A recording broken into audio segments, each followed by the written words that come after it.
I'm Tony Lombardi with a Russell Street recap brought to you by Primary Residential Mortgage. Find out how Primary Residential Mortgage has helped 44 Marylanders eliminate $1.3 million in student debt while becoming homeowners.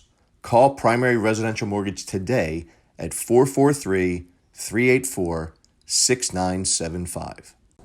We are now 2 weeks into training camp, and the Ravens' offensive line still has as many questions as it had when camp started.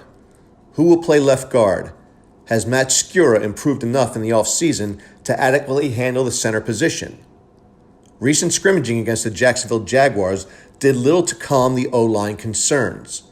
But the optics on scrimmaging can be misleading. There's no scheming. The hitting isn't at game speed. It's difficult to draw conclusions. Fans have expressed their concerns in article comments, on social media, and our message board. Some are animated in their demands that Eric DeCosta provide a solution now. When I spoke with Eric about the O-line back in June, he had a couple of interesting things to say. First, he reminded me of the respective developments of Ricky Wagner and Ryan Jensen. Headed into the seasons when each of them hit, not much was expected of them. But through the arc of development, they eventually became productive players who cashed in elsewhere. He also said that the team believes that it has similar players on their roster now in the developmental process, and that there's no sense in reaching and spending the money on a veteran who might not be any better. If a solid vet drops during August, or if one is available in a trade that represents a clear-cut upgrade, they'll be in the discussion. They have the cap space. I recall the concerns about Rick Wagner.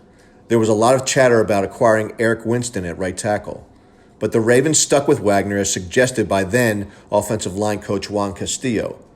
Castillo was proven right. Then in 2017, even the Ravens weren't sure about the center position. They brought back a washed-up Jeremy Zuttah, and he failed miserably, paving the way to an opportunity for Jensen, and he took full advantage. Things can happen between now and the start of the regular season.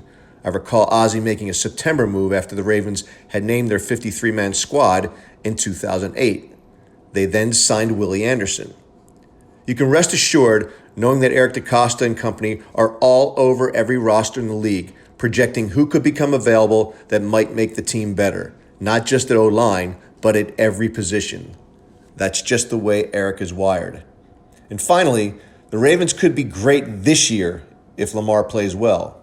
If he doesn't, look for Eric to accumulate talent so when they get the right QB, assuming Lamar isn't, they will be great for a sustained period of time. DeCosta is going to be a great GM. He's smart, savvy, articulate, and has solid relationships across the league. He wants to make his mark in the league, and I'm telling you, he will. I'm Tony Lombardi.